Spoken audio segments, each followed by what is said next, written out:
They are the stories that move us, the tales that captivate and suspend our disbelief. Under the sea and all sorts of different fish creatures to things like Star Wars and, space battles, creatures, you name it, we've done it. Celia Jepson and her team are responsible for breathing life into some of the world's biggest blockbusters, from Captain Marvel to the Star Wars franchise. Push it! Watch this. Even the upcoming live-action Aladdin movie. Many of the digital effects you see on screen were done here at Industrial Light and Magic.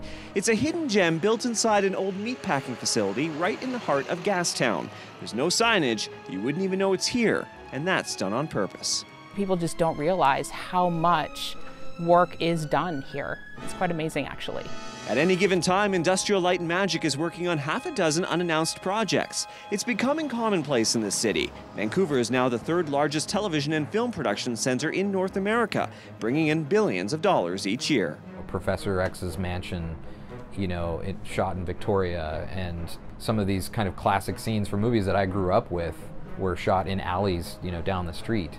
There's a pleasant, heartwarming feeling about that. A home that I didn't know existed. Greg Kegel used to call California home, but 6 years ago, this American found himself drawn to Vancouver. Back then, the studio was small. Now he's one of nearly 500 employees that have come from around the world to work for the Canadian arm of ILM. It's kind of cool to know that you can sort of tell a story or make a story anywhere and leverage surroundings like Vancouver. Just visiting Industrial Light and Magic is an experience in itself. Sure, there are the 7-foot-tall turtle statues. There are the stories from employees who claim these historic buildings are haunted.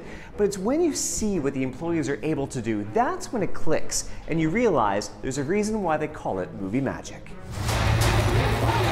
I'm a driver, and I'm a flyer.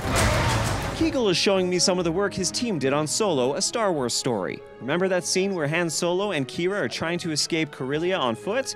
This is how the scene looked before Kegel and his team worked their magic. And here's what it looks like after. The difference is breathtaking. And how about this high-speed chase? Before and after. Kegel and his team also had to digitally insert Han Solo's face into the final scene, as the stunt double wore a mask that only vaguely resembled the character. We're constantly raising the bar on quality and realism, but there's still things that, for me, are amazing. Even though I know exactly how it was made, and every step of the way, the process, it still feels a little bit like magic. When you get friends who call you and say, hey, I saw your name up on the screen, that is so cool, it really does make you feel kind of awesome.